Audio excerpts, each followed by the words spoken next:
শিলিগুড়ি কাওয়াখালী ময়দানে আজ জনসভায় রয়েছে প্রধানমন্ত্রী। দুপুর ৩টে নাগাদ নামবেন তিনি বাগডোগরা বিমানবন্দরে। এরপর সড়ক পথে কাওয়াখালী ময়দানে পৌঁছাবেন প্রধানমন্ত্রী। গোটা এলাকা পুলিশের ছয়লাভ, চলছে কড়া নজরদারি।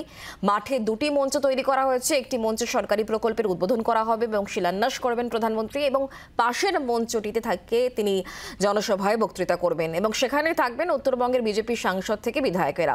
২১ বিধানসভা ভোটের আগে দলীয় প্রার্থীদের সমর্থনে শিলিগুড়িতে কাওয়াখালী এই মাঠেই প্রধানমন্ত্রী তিনি কিন্তু সভা করেছিলেন। আমরা কথা বলবো, মৌমিতা এই মুহূর্তে আমাদের সঙ্গে রয়েছেন, আমাদের প্রতিনিধি সরাসরি। মৌমিতা, আর কিছু সময় বাকি, আর তার মধ্যেই কিন্তু প্রধানমন্ত্রী আসতে চলেছেন। ৩টের সময় তিনি বাগডোগরা বিমানবন্দরে নামবেন।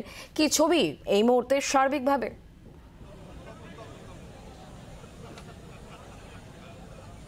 দেখো, যেখানে দাঁড়িয়ে রয়েছি কাওয়াখালীর সেই মাঠ, যেখানে আর কয়েক ঘন্টার মধ্যেই প্রধানমন্ত্রী নরেন্দ্র মোদী তিনি রাজনৈতিক যে সভা সেই সভা করবেন। এবং আমার ঠিক পেছনে যেখানে যতদূর দেখা যাচ্ছে যে বিজেপির কর্মী সমর্থকরা উত্তরবঙ্গের বিভিন্ন প্রান্ত থেকে তারা কিন্তু আসতে শুরু করেছেন এবং বড় বড় নরেন্দ্র মোদীর কাট আউট ছবি দিয়ে কিন্তু ভরিয়ে দেওয়া হয়েছে আজকের এই সভা মঞ্চের যে স্থল, সেই স্থল।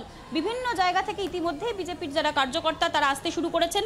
বিভিন্ন জায়গায় স্লোগান দেখা যাচ্ছে মহিলা, আমার সহকর্মীকে বলবো, দেবাশিস রয়েছে আমার সঙ্গে, মহিলারা স্লোগান দিচ্ছেন, কেউ উলু দিচ্ছেন।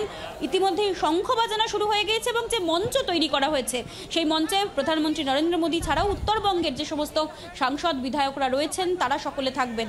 আর কয়েক ঘন্টার অপেক্ষা, তারপরেই বাগডোগরা বিমানবন্দর থেকে একটি সরকারি কর্মসূচি সেরে প্রধানমন্ত্রী সরাসরি চলে আসবেন কাওয়াখালীর এই সভা মঞ্চের কাছে, যেখানে বিজয় সংকল্প সভা তিনি করবেন।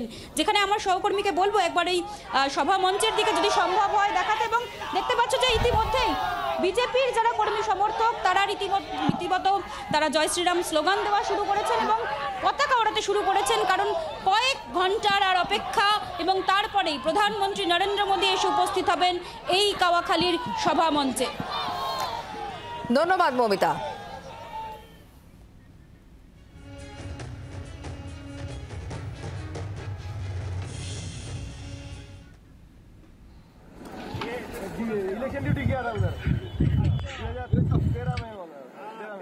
যে টার্গেট, সেই টার্গেট আমাদের সাথে মিলে কাঁধে কাঁধ মিলিয়ে মাননীয় মোদীজির নেতৃত্বে আমরা সেই টার্গেটকে স্পর্শ করব। মাননীয় প্রধানমন্ত্রীকে তার জন্য অক্লান্ত পরিশ্রম করছেন উনি। ৭০-এর উপরে বছর বয়স, তারপরে উনি যে অক্লান্ত পরিশ্রম করছেন আমরা ওনাকে দেখে শিখি। সত্যি কথা দেখুন, ভারতবর্ষের জমিদার আজ আসামে হাতির পিঠে চড়ে জঙ্গল ভ্রমণের পর বাংলায় আসার আগেই ঝাড়গ্রামের বিজেপির সাংসদ বিজেপি ছাড়লেন। এটা কোনো একটা বিক্ষিপ্ত ঘটনা নয়।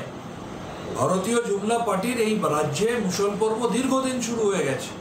আপনারা যদি মনে রাখেন, কেন্দ্রের মন্ত্রী সুভাষ সরকারকে বাঁকুড়ায় তালাবন্ধ করে আটকে রাখা, রাজ্য সভাপতি সুকান্ত মজুমদারের ছবির ওপর লাথি মেরে দাপাদাপি করা, পাশাপাশি তারা যখন দেখছে আপাতমস্তক দুর্নীতিতে ডুবে থাকা বিজেপি, তারা অন্য দলে থাকলে যাদেরকে চোর বলছে, তারা যখন সেই দলে যাচ্ছে তাদেরকে মাথার মুকুট করে নিয়ে ঘুরে বেড়াচ্ছে, তাদেরকে অপরিহার্য নেতা বলছে, তখন এই নারী বিদ্বেষী, দুর্নীতিবাজ, বাংলা বিদ্বেষী ভারতীয় জনতা পার্টির কাছ থেকে তারা ক্রমশ সরে আসছে।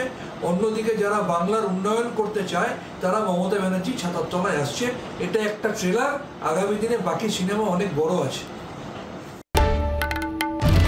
বাংলার আওয়াজ, বাঙালির আবেগ, জি ২৪ ঘন্টা।